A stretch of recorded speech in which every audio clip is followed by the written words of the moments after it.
Les diamants deviennent les meilleurs amis de deux amants qui, pour soutenir leur incontrôlable consommation de drogue, se mettent à commettre des vols dans les bijouteries. Rien ne les empêchera d'obtenir ce qu'ils désirent. Tous ceux qui se trouvent sur leur route doivent prendre garde à cette inqualifiable et terrifiante alliance meurtrière.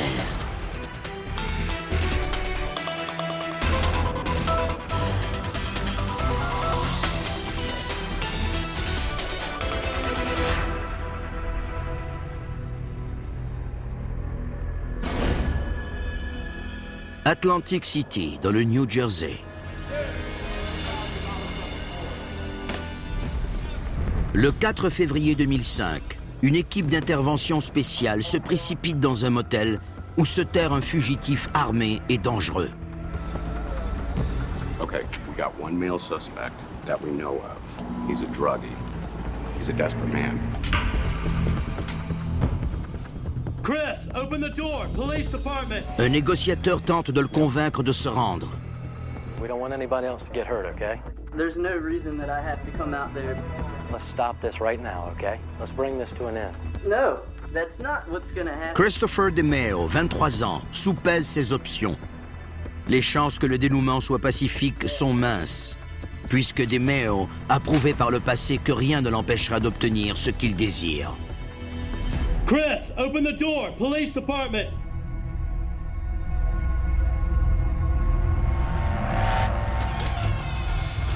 Open the door all the way. Step out in the hall, sir. Ils avaient le feu vert, c'est-à-dire qu'au besoin, ils pouvaient l'abattre.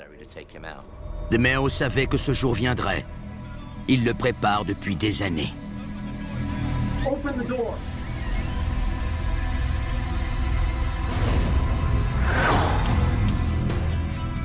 Sa vague de crimes commence au mois d'août précédent, alors qu'il vit avec ses grands-parents à San Marcos, dans le sud de la Californie. Il y rencontre Nicole Pierce.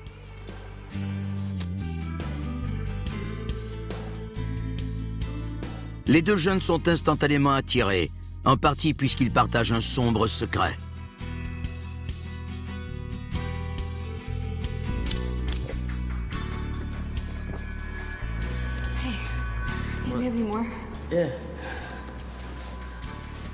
Ils sont toxicomanes.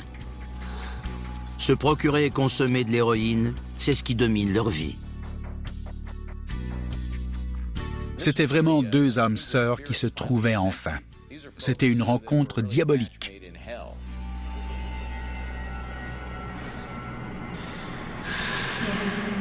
Comme la plupart des toxicomanes, Nicole devait voler pour combler son besoin. Alors, à 20 ans, elle s'est retrouvée en prison. Quand a-t-elle rencontré DeMeo? Juste à sa sortie de prison. DeMeo est lui aussi familier avec la vie carcérale. Il est en liberté conditionnelle après avoir écopé d'une peine de 3 ans pour un vol d'armes et de bijoux dans une résidence. L'héroïne est le thème central de leur vie et ce qu'il y a de plus important pour chacun d'eux. C'est plus important que les relations humaines et que pratiquement tout le reste. C'est ce qui les aide à se sentir comme ils ont besoin de se sentir. Quand ils se sont rencontrés, ils se sont servis l'un de l'autre pour combler leur dépendance. DeMeo est si désespéré de trouver de l'argent pour payer sa drogue qu'il vole des tableaux de valeur chez ses grands-parents. Avec sa nouvelle amie à ses côtés, il vole leur voiture et se lance dans une traversée du pays. Il a convaincu Nicole de le suivre à l'autre bout du pays, comme Bonnie et Clyde. Ils n'étaient pas un couple à l'époque. Ils venaient de se rencontrer. Il a manqué des rendez-vous avec son agent de libération conditionnelle. Il a disparu. Ils se rendent à New York, où DeMeo a grandi.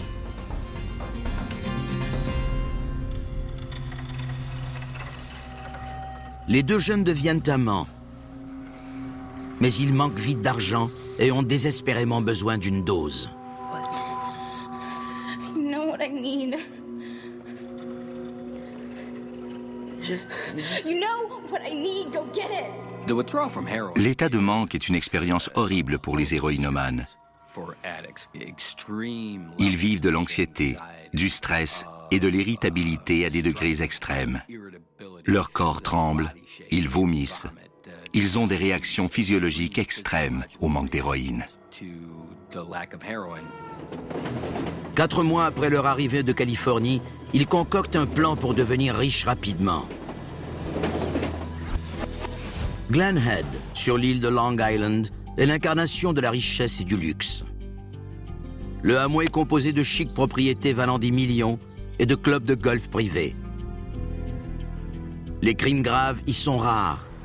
Par conséquent, DeMeo est convaincu que la sécurité est relâchée quand il entre à la bijouterie J&J Jewels.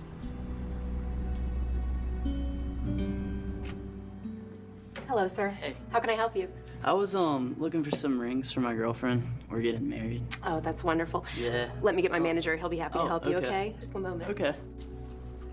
This gentleman likes to make engagement rings. Thomas Renison est le gendre du propriétaire.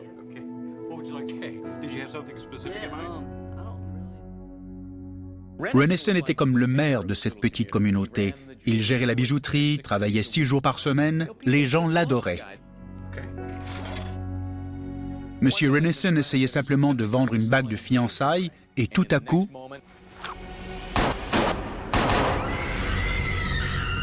Quand il a appuyé sur la détente, il avait l'intention de tuer M. Renison.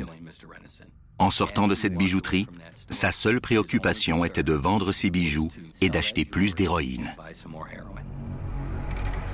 Les enquêteurs du comté de Nassau arrivent rapidement sur les lieux. Ils croient qu'il s'agit d'un vol impromptu.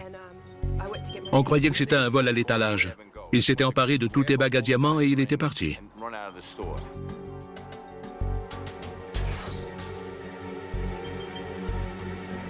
Can you tell us exactly what happened? It was a normal customer. He came in and he wanted to see engagement rings for his girlfriend. Il n'y a pas de caméra de surveillance. Les enquêteurs doivent donc compter sur la mémoire de l'employé de la bijouterie. 150 pounds, white guy.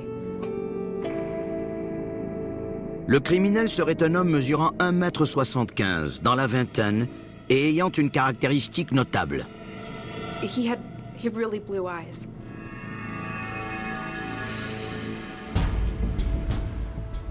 Des agents bloquent des routes et vérifient le long des voies ferrées de Long Island. Le suspect a pris la poudre d'escampette depuis longtemps. On ignorait s'il était allé à l'est, à l'ouest, au nord ou au sud, s'il était parti seul, si on l'avait conduit. Plusieurs témoins ont dit qu'il y avait un train en gare juste après le vol. Il aurait pu prendre le train. Il aurait pu tenter de synchroniser le tout. Un artiste de la police dessine le visage du meurtrier. On envoie le portrait à toutes les salles de rédaction locales. Les médias ont été très réceptifs. Il a été présenté sur tous les réseaux et dans tous les médias imprimés.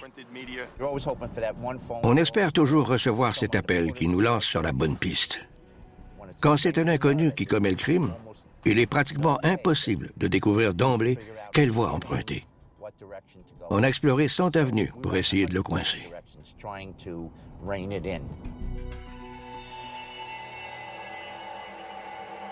Good quality. Chris DeMeo ne perd pas de temps à vendre les bijoux volés.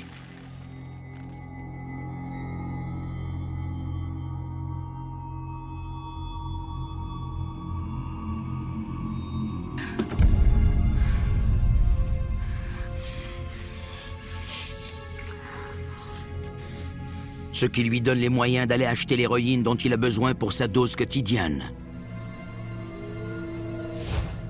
La tempête médiatique et le portrait de la police donnent des résultats. Les enquêteurs découvrent que le voleur n'en est pas à son premier crime et pensent savoir qui il est. Mais les meurtres et la terreur ne font que commencer.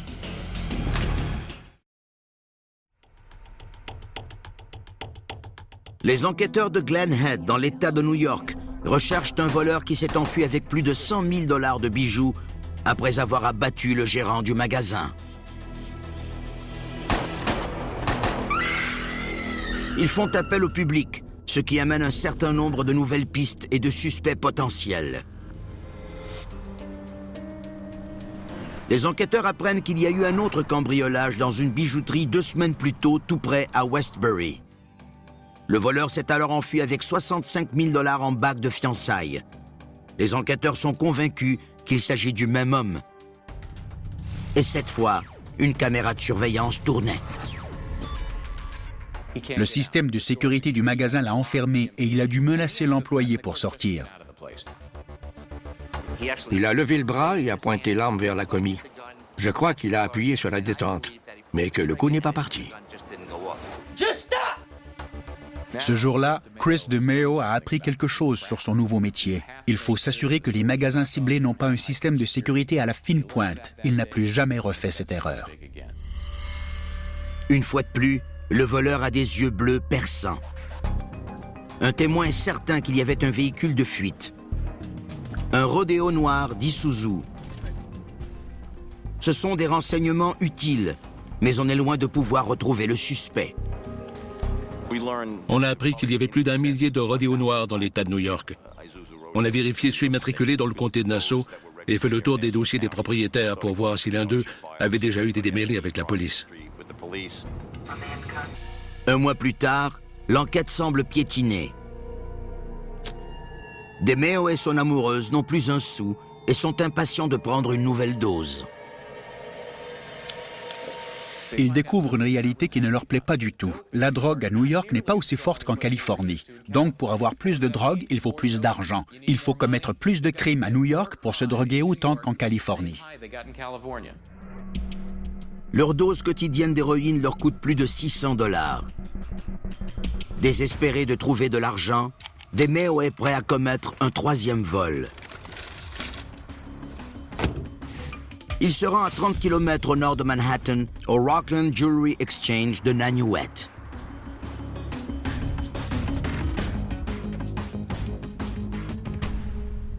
Le modus operandi est le même.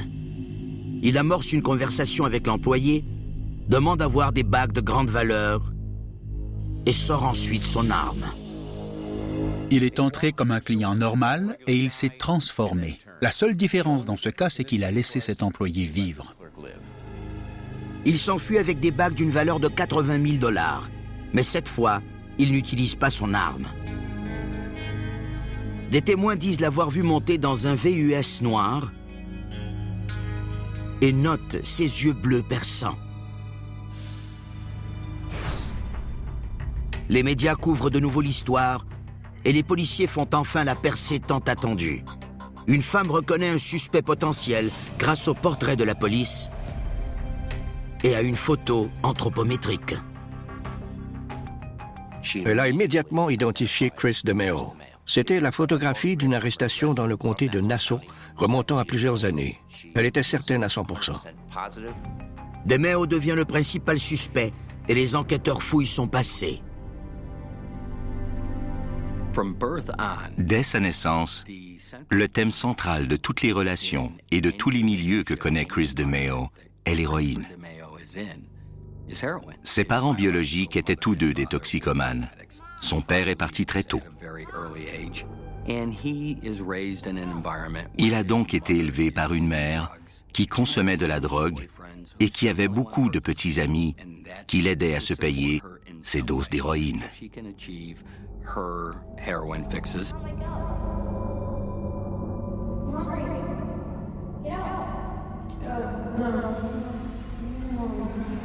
Sa mère ne travaillait pas beaucoup. Elle a eu quelques boulots à garder des enfants. Elle a survécu parce qu'elle était un parasite professionnel, une sangsue. Ses maris, ses petits amis et les membres de sa famille payaient tous pour l'entretenir. C'est ce qui a fait que DeMeo a pu survivre. Chris a 7 ans quand sa mère se remarie, mais il n'aime pas son nouveau père. Il maltraitait Christopher DeMeo. Il lui a appris à voir les autres comme des objets.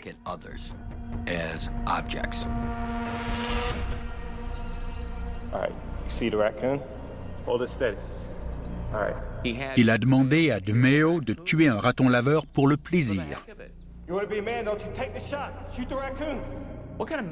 Quel genre de message le beau-père envoyait-il au garçon? Ce n'est pas grave. Tue un raton laveur de temps à autre, où est le problème? Le problème, c'est qu'en vieillissant, Tuer ne sera pas si grave, que ce soit une personne ou un animal. Il s'est finalement mis à voir tous ceux qui faisaient partie de son monde comme ses animaux. Il n'avait pas de véritable lien affectif avec eux. À 11 ans, il vole $1000 pour s'acheter de la marijuana. Vers le même âge, il est accusé d'avoir volé et battu un autre enfant. Tous les jours, Christopher DeMeo apprenait à voler, à manipuler les gens et à les utiliser pour arriver à ses propres fins.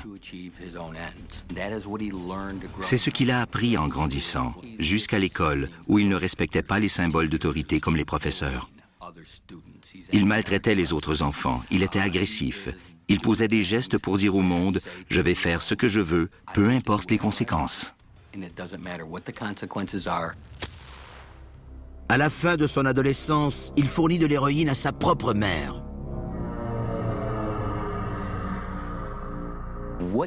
Ce qu'il a observé toute sa vie, c'est que le seul moment où sa mère accordait de l'attention aux autres, c'était lorsqu'il l'aidait à obtenir de l'héroïne. Alors qu'a-t-il fait? Il a commencé à lui acheter de l'héroïne. Il achetait son amour. Mais ce n'est pas l'amour tel que le décrit la majorité. Il n'y avait pas de véritable lien affectif fort. On ne lui a jamais montré et il n'a jamais appris à aimer. Le docteur Paul Humble a évalué DeMeo et croit qu'il souffre d'un trouble de la personnalité antisociale. C'est un trouble qui se caractérise par le mépris et la transgression des droits d'autrui. Ça commence très jeune, avant 15 ans, et ça se poursuit à l'âge adulte. C'est une tendance au mensonge, à l'impulsivité, à l'irresponsabilité. Ces gens ne peuvent pas conserver d'emploi. Ils placent les autres dans des situations substantiellement risquées et enfreignent la loi continuellement. Chris DeMeo et Nicole Pierce arrivent à Fairfield, à 100 km à l'est de Nanuet, sur la soi-disant côte dorée du Connecticut. C'est la région la plus riche du 3e État en importance quant aux revenus personnels. Mais ils ne sont pas là comme touristes. Nicole Pierce entre seule dans une bijouterie populaire située devant un poste de police.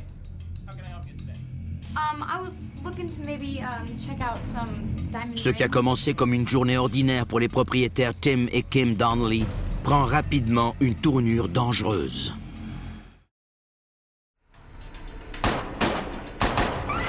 En 2005, le voleur de bijoux et assassin Chris DeMeo est toujours au large. Il est arrivé à Fairfield, dans le Connecticut, avec sa petite amie Nicole Pierce. Ils sont tous les deux héroïnomanes et occupent leur temps à voler pour payer leur prochaine dose. Nicole va bientôt prouver qu'elle peut être aussi diabolique que son amant. Hi, welcome to Donnelly's Jewelry Store. I'm Kim. May I help you? Son rôle consiste à repérer les cibles potentielles pour que DeMeo puisse procéder sans embûche. Les bijoutiers Kim et Tim Donnelly ignorent complètement que cette cliente veut leurs plus beaux bijoux, mais qu'elle n'a aucunement l'intention de les payer. Nicole a joué un rôle très important. Ils travaillaient en tandem. Elle entrait et faisait du repérage. Elle restait pendant un bon moment. Elle photographiait mentalement tout ce qu'il y avait dans le magasin. Elle identifiait les problèmes potentiels, comme des caméras de surveillance et des alarmes, et notait le nombre d'employés et la présence d'employés qui pouvaient offrir une certaine résistance.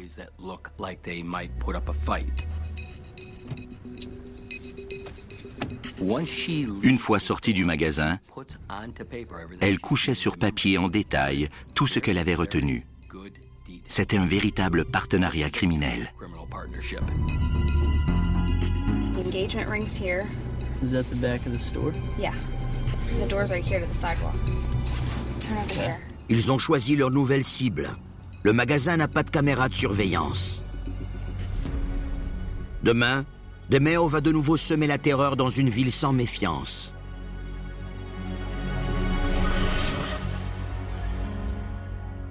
Les Donnelly se sont connus à l'école secondaire et sont mariés et heureux depuis 30 ans. Ils connaissaient les risques associés au métier de bijoutier. Mais ils n'ont jamais pensé se retrouver dans une situation de vie ou de mort dont ils ne pourraient pas s'échapper. 7 semaines après avoir tué Thomas Renison, Chris DeMeo est prêt à tenter un nouveau cambriolage. Pour se donner du courage, il s'injecte de l'héroïne. Nicole Pierce prend volontiers une dose elle aussi. Mais elle a pris une grande décision. Elle a dit « Je ne veux pas être là pour ça ». Just take me to the train, okay? Elle a voulu s'éloigner psychologiquement de la violence qui pouvait se produire. Il la dépose et elle retourne à l'appartement qu'ils partagent dans le Queens.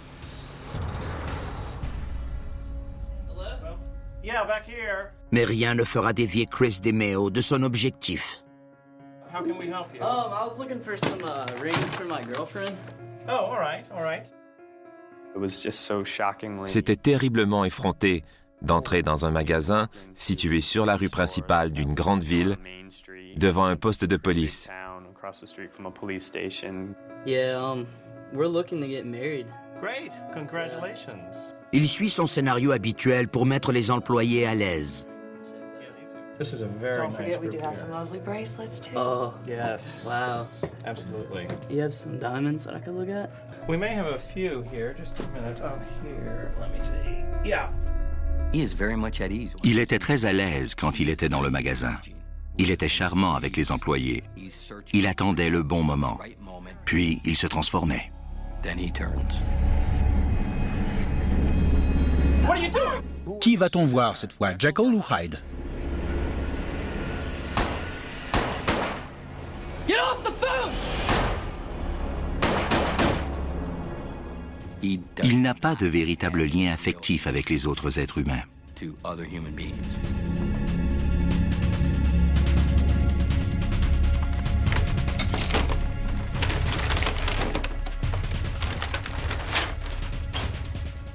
Un avocat du cabinet situé au-dessus vient voir la cause des fortes détonations. Fairfield 911, dispatcher 508. I need an ambulance to 1438 Post Road, Donnelly Jewelry. 1438 Donnelly Jewelry. Right. What's going on at Donnelly's? It looks like Tim may have been shot. You think he was shot? I think he was shot. Okay, at Donnelly's? Donnelly Jewelry.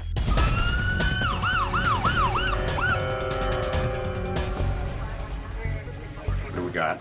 We have 5 gunshot wounds in the back and the head. Her vitals are dropping fast. Where's the other one? On the side of the counter.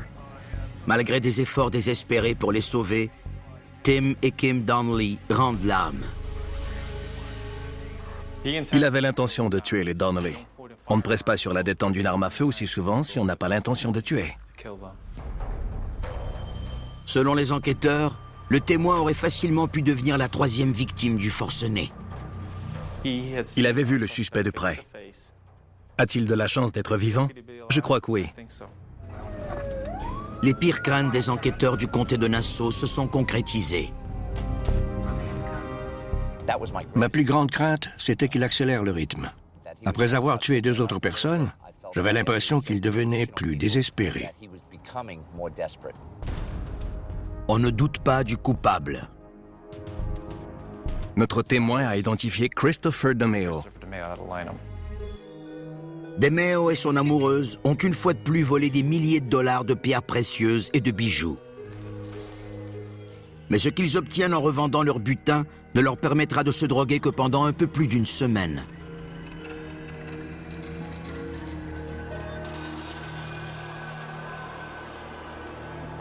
Des essais balistiques confirment que l'arme utilisée pour le double meurtre dans le Connecticut est la même que celle ayant servi à tuer Thomas Renison à Long Island. Un avis de recherche national visant Chris DeMeo est publié.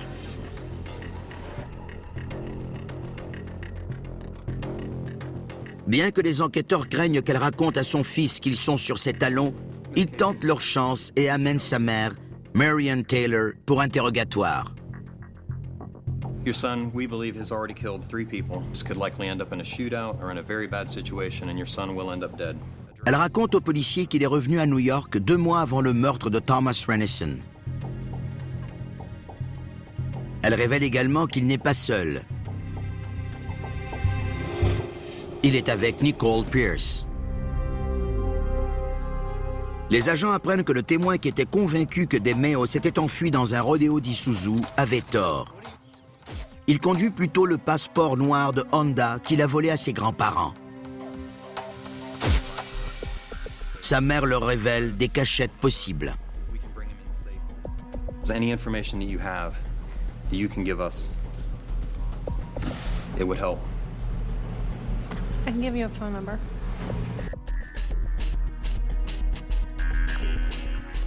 Les enquêteurs appellent les marshals pour localiser le téléphone cellulaire de DeMeo. Ils avaient l'équipement spécialisé permettant de le retrouver. Ils ont de la chance. Heureusement, le téléphone était allumé. Il était toujours utilisé. 36 heures plus tard, on l'avait localisé dans le secteur d'Atlantic City.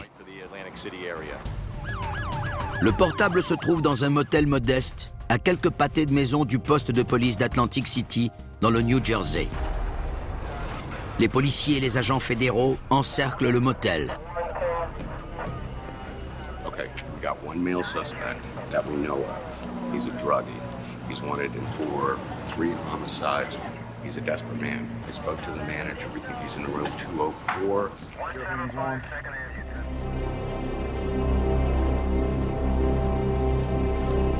Hands up, face away from me, face away from me, face away from me now. Any sudden moves and you will be shot, you understand? Je voulais par-dessus tout savoir s'il était dans la chambre. On voulait savoir s'il avait l'arme avec lui. On voulait savoir s'il y avait quelqu'un d'autre dans la chambre. How many people in the room? It's just him.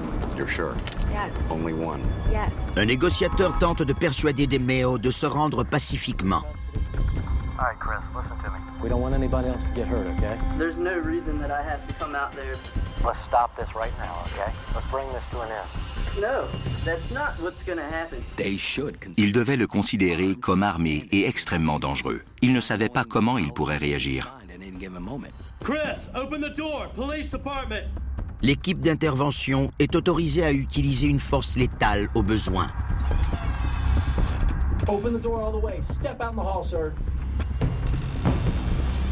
Open it all the way.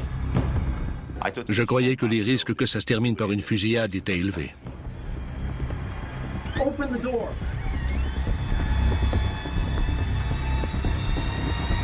Let me see your hands. Hands up. Hands up. Any sudden moves and you will be shot. You understand? Face away from me. Je lui ai demandé pourquoi il n'avait rien tenté devant l'équipe d'intervention. Il m'a dit qu'il était un lâche et qu'il avait eu peur de le faire. Walk back to the sound of my voice. Ce n'est pas rare de voir les tueurs adopter des comportements impitoyables quand ils ont l'avantage et, quand les rôles sont inversés, de les voir se plier. Ce sont des poules mouillées à l'intérieur. Come back to the sound of my voice. Keep coming. Come back. Go down to your knees. Go down to your knees.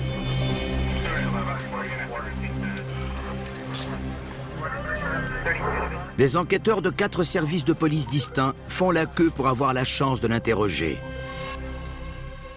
Pendant ce temps, dans une autre salle d'interrogatoire, la petite amie de DeMeo ne cache rien.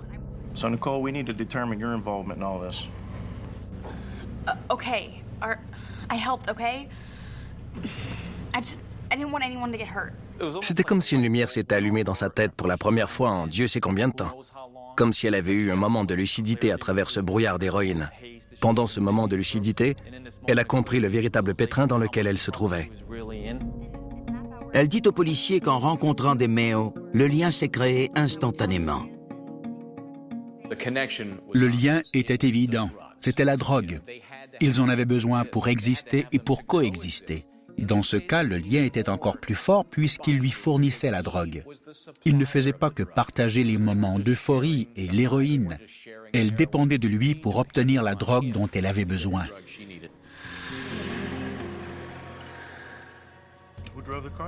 Nicole avoue que DeMeo est responsable du vol de Glen Head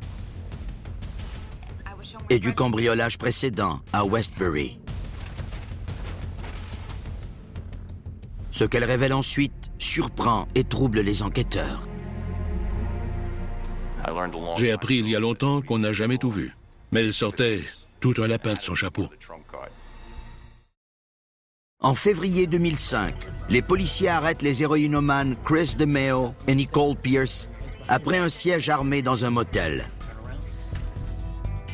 Nicole confirme aux enquêteurs que son petit ami a commis une série de cambriolages dans des bijouteries des États de New York, du New Jersey et du Connecticut, lors desquels 3 personnes ont été assassinées. Get off the phone! Elle raconte qu'à leur arrivée de Californie, ils ont rencontré la mère de Chris, Marianne Taylor. Can you give me more? Yeah. A little bit less. Ils ont tous les 3 passé le plus clair de leur temps drogués à l'héroïne. Nicole fait une révélation surprenante aux enquêteurs. I didn't even drive. His mom was in the car. His mom? His mom drove the car? Yeah. I was just in the passenger seat. I didn't drive. Elle révèle que la mère de DeMeo a activement encouragé son fils à dévaliser le bijoutier de Glen Head. Marianne Taylor a aidé à repérer la boutique et à concocter le plan. Chris était entré depuis 40 minutes, raconte Nicole au policier, quand sa mère l'a joint sur son portable et lui a dit d'en finir.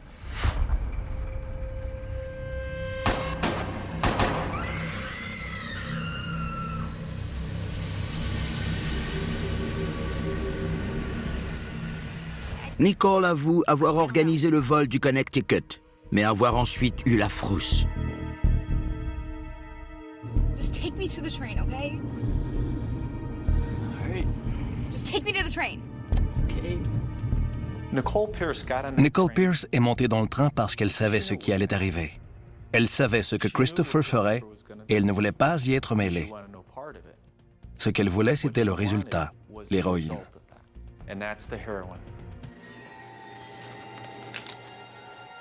DeMeo reçoit un maigre $7 000 pour les bijoux volés et prend l'argent pour acheter leur prochaine dose.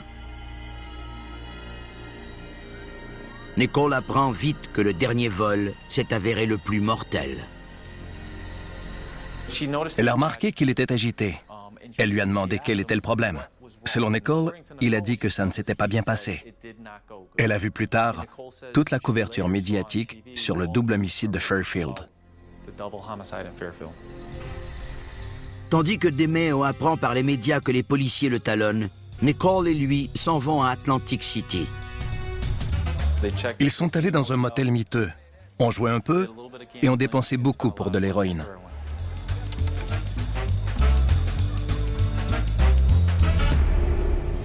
Compte tenu des aveux de Nicole Pierce, les enquêteurs arrêtent la mère de DeMeo. Marianne Taylor admet avoir participé à l'organisation du cambriolage de Glen Head et avoir attendu à l'extérieur au volant de la voiture de fuite.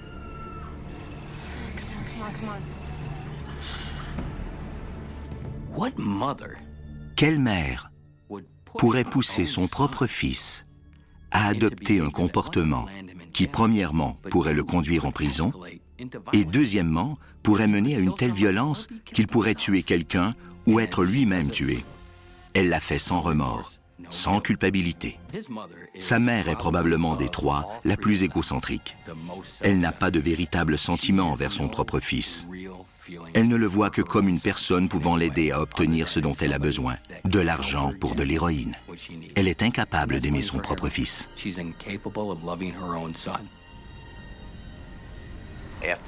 Après son implication dans le meurtre de Renison, elle a quitté l'État et s'est inscrite dans un centre de désintoxication pour 3 semaines. Selon moi, elle voulait se fabriquer un alibi. Chris DeMeo, sa petite amie et sa mère sont tous accusés du vol de Glen Head et du meurtre de Thomas Renison.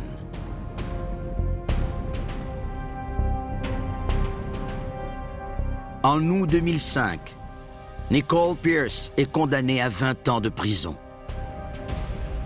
Si elle n'avait pas rencontré Christopher DeMeo, je ne sais pas si elle aurait trempé dans des crimes aussi graves. Le même mois, Chris DeMeo plaide coupable pour le meurtre de Thomas Renison et pour les 3 vols dans l'État de New York, en échange d'une peine à perpétuité sans possibilité de libération conditionnelle, sachant que les accusations contre sa mère en seront réduites. Il l'a fait pour la même raison qu'il lui a acheté de l'héroïne. Il essaie encore d'attirer son attention. Il n'a jamais pleuré pour les gens qu'il a blessés dans ses crimes. Il a pleuré pour sa mère. C'est tout. C'est la seule émotion que vous verrez chez lui. Selon les enquêteurs, Chris DeMeo espère que cette peine découragera les procureurs de faire pression pour son extradition au Connecticut, où il affrontera la justice pour les meurtres commis dans cet État. Il essayait de sauver sa peau, parce qu'il savait qu'au Connecticut, ils avaient la peine capitale. Pour son rôle dans le cambriolage de Glen Head, Marianne Taylor écope de 15 ans de pénitencier. C'était une héroïnomane à 20 ans et une héroïnomane à 40 ans.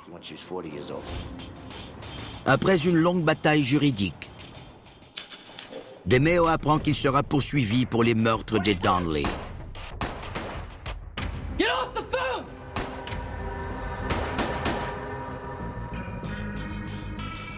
Espérant le faire condamner à la peine capitale, les procureurs comptent sur le témoignage de Nicole Pierce. Vivra-t-elle assez longtemps pour le livrer? En février 2011, le voleur de bijoux et auteur de 3 meurtres, Chris DeMeo, subit son procès au Connecticut pour son dernier crime. Les procureurs veulent le voir condamné à mort. Ils croient pouvoir persuader le jury que des circonstances aggravantes entouraient les meurtres de Tim et Kim Donnelly. Une de ces circonstances, c'est que Mme Donnelly a vécu de la douleur psychologique ou physique extrême, des souffrances ou de la torture supérieures à celles nécessaires au crime, et que l'accusé y a été froidement indifférent. Son mari est mort devant ses yeux.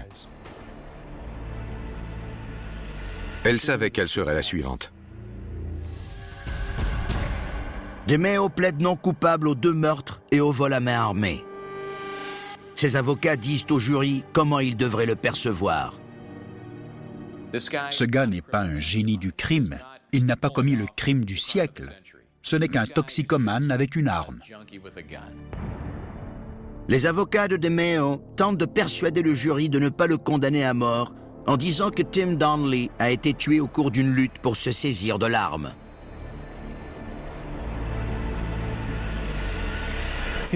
Il a dit que M. Donnelly avait essayé de saisir son arme. Puis, il a entendu un hurlement et tout est devenu noir. Cette explication est remarquablement similaire à celle qu'il a donnée pour la mort de M. Renison. En les comparant, on peut raisonnablement conclure que ce sont des inventions. Nicole Pierce accepte de témoigner contre son amoureux. Mais avant qu'elle puisse se présenter à la barre, elle apprend qu'elle souffre d'un cancer terminal du col utérin.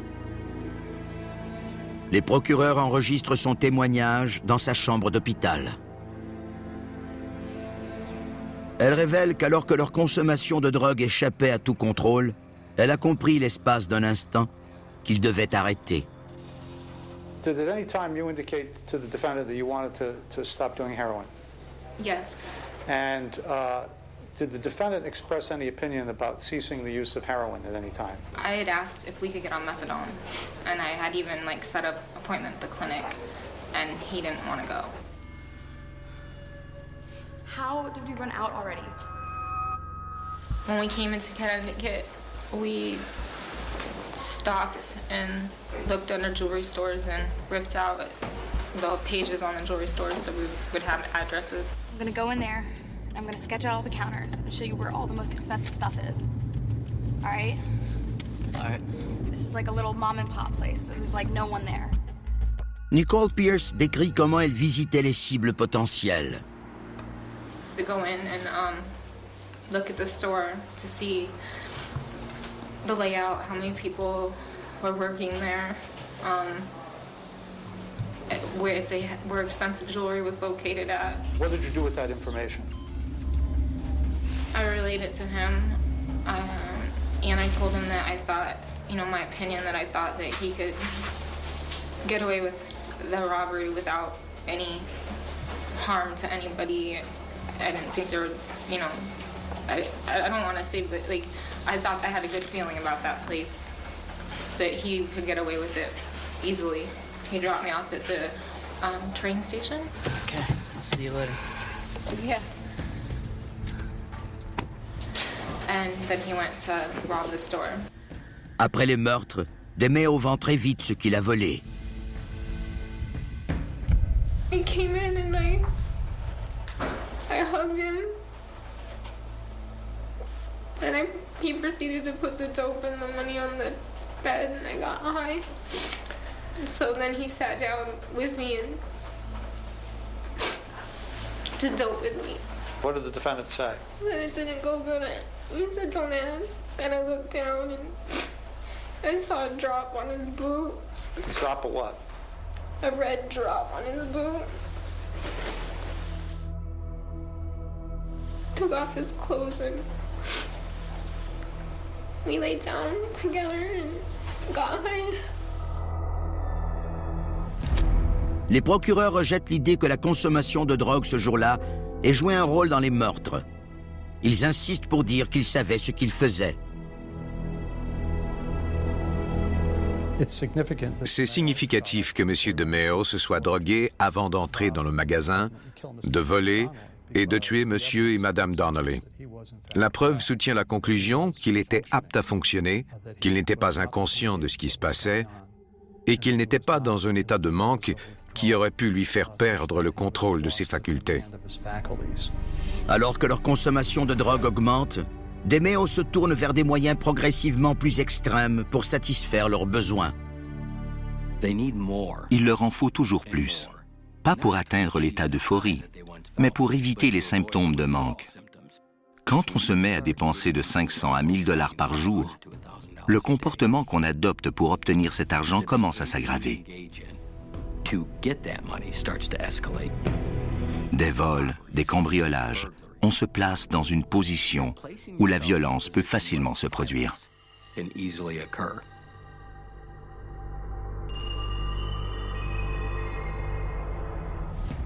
Il faut moins de 4 heures au jury pour prendre sa décision. Quand les verdicts sont tombés, ils ont durement frappé DeMeo. Il a dû se sentir comme les Donnelly quand il les a abattus. Coupable, coupable, coupable, coupable. Sa vie était finie. Lors d'une audience de détermination de la peine, DeMeo offre des excuses larmoyantes à la famille Donnelly. Je suis heureux qu'il ait reconnu que c'était sa responsabilité et celle de personne d'autre. Quelle différence ça fait? Je ne sais pas. Mais pour moi, au moins, c'était quelque chose. La plus grande crainte de DeMeo est évitée.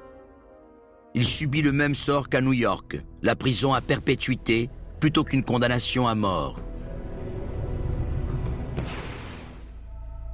Eric Donnelly s'adresse en cours à l'homme qui lui a volé ses parents. Je pense que j'ai dit « Ma mère t'a supplié de l'épargner et tu as refusé. Des années plus tard, tu as demandé à un jury de 12 étrangers de t'accorder la même grâce et tu l'as reçue. J'espère que tu le vois et que tu t'en rends compte. J'espère que tu pourras faire quelque chose de cette peine. » DeMeo signe une déclaration promettant de ne pas en appeler de la condamnation. Selon la police, il a volé pour plus de 300 000 $ en bijoux pour satisfaire sa dépendance à l'héroïne dans une vague de crimes de 4 mois qui a coûté la vie à 3 personnes. Ce ne sont pas 2 individus qui étaient drogués et qui ne pouvaient pas évaluer leurs torts et les conséquences de leurs gestes. Ils ont planifié ces vols. Ils les ont exécutés d'une façon froide et calculée, comme des prédateurs. Rien n'indique qu'il se serait arrêté. L'alliance meurtrière, c'était que Christopher DeMeo était prêt à appuyer sur la détente et à tuer un autre être humain, et que Nicole Pierce pouvait vivre avec cette idée. Ce qui rend Nicole Pierce et Christopher DeMeo si dangereux, c'est qu'ils semblaient être un jeune couple ordinaire, et en un instant, ils pouvaient devenir votre pire cauchemar. Can become your worst nightmare.